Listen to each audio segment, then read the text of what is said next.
शिव के 12 ज्योतिर्लिंग का क्या नाम है और कहाँ है? आपने हर गली चौराहे पर शिव मंदिर जरूर देखा होगा और लगभग सभी शिव मंदिरों में आपने शिवलिंग देखा होगा।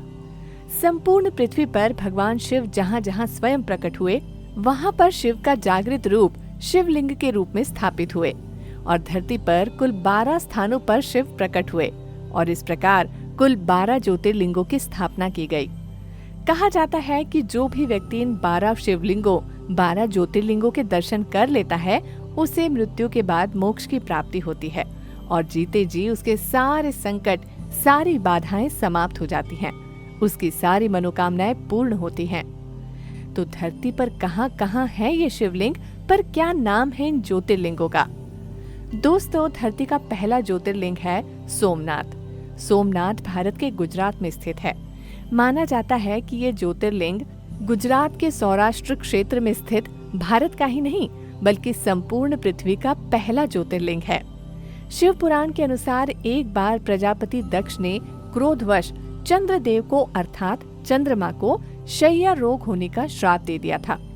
तब चंद्रमा द्वारा इसी स्थान पर तपस्या कर भगवान शिव को प्रसन्न किया गया था। शिव ने उन्हें दर्शन देकर श्राप मुक्त किया था।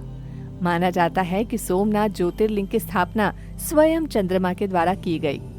दूसरा ज्योतिर्लिंग है भारत के आंध्र प्रदेश में कृष्णा नदी के तट पर श्री शैल नामक पर्वत पर इस ज्योतिर्लिंग को मल्लिकार्जुन कहा जाता है।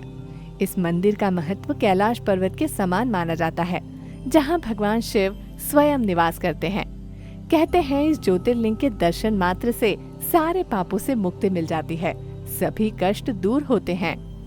तीसरा ज्योतिर्लिंग है महाकालेश्वर, जो महाकाल के नाम से भी प्रसिद्ध है। भारत के मध्य प्रदेश की नगरी उज्जैन में स्थित महाकालेश्वर ज्योतिर्लिंग धरती का एकमात्र दक्षिण मुखी ज्योतिर्लिंग है। पूरे विश्व में यहाँ पर की जाने वाली भस्म आरती प्रसिद्ध है।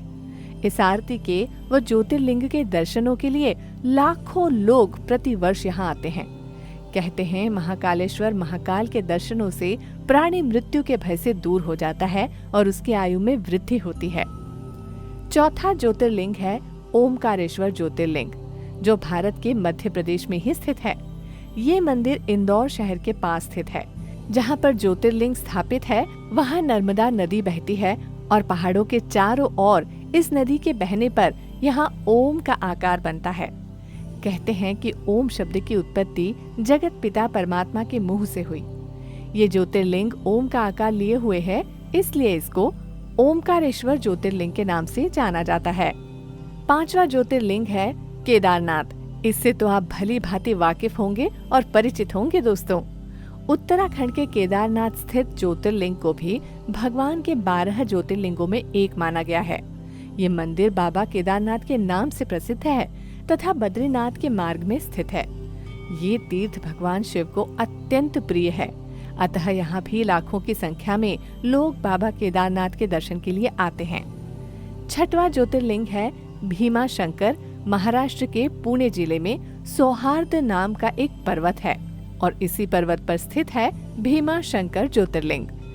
कहा जाता है कि जो भी भक्त यहाँ प्रतिदिन प्रातः सूर्योदय के बाद यहाँ दर्शन करने आता है, उसके 7 जन्मों के पाप नष्ट हो जाते हैं और उसके लिए स्वर्ग के रास्ते यानी कि दरवाजे खुल जाते हैं। 7वां ज्योतिर्लिंग स्थित है उत्तर प्रदेश के काशी में। पूरे भारत में काशी सभी धर्मस्थलों में सबसे बड़ा धर्मस्थल माना जाता है। इस ज्योतिर्लिंग को काशी विश्वनाथ के नाम से जाना जाता है।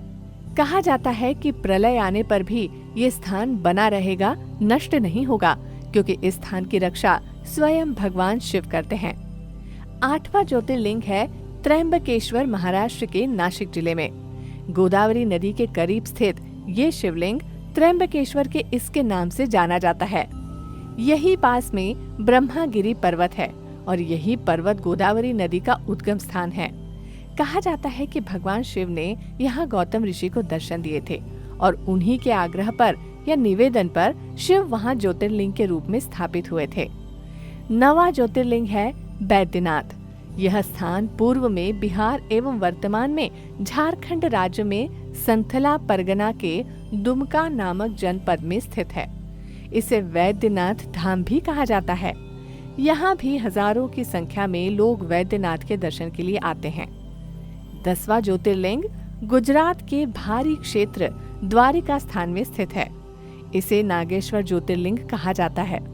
भगवान शिव का एक नाम नागेश्वर भी है। ये स्थान द्वारिकापुरी से लगभग 17 किलोमीटर दूर स्थित है। कहा जाता है कि ये ज्योतिर्लिंग मनोकामनाएं पूर्ण करता है। जो भी व्यक्ति पूर्ण श्रद्धा भाव से यहाँ दर्शनों के लिए आता है, उसकी सारी मनोकामनाएं पूर्ण होती हैं। 11वां ज्योतिर्लिंग है रामेश्वरम। तमिलनाडु राज्य के रामनाथपुरम स्थान पर स्थित यह ज्योतिर्लिंग हिंदुओं के 4 धाम में से एक माना जाता है। कहा जाता है कि रावण से युद्ध करने के लिए प्रस्थान करने से पहले स्वयं श्री राम ने इस ज्योतिर्लिंग की स्थापना की थी और स्वयं रावण ने वहां आकर ब्राह्मण कर्म करते हुए श्री राम को पूजा अर्चना करवाई थी।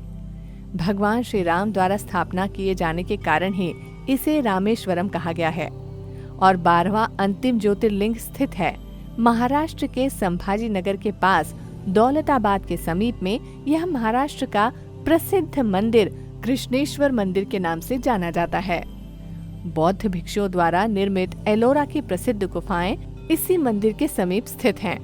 तो दोस्तों, अगर आपको हमारा वीडियो पसंद आया हो तो इसे लाइक शेयर जरूर करें और हमारे चैनल को सब्सक्राइब करें। धन्यवाद।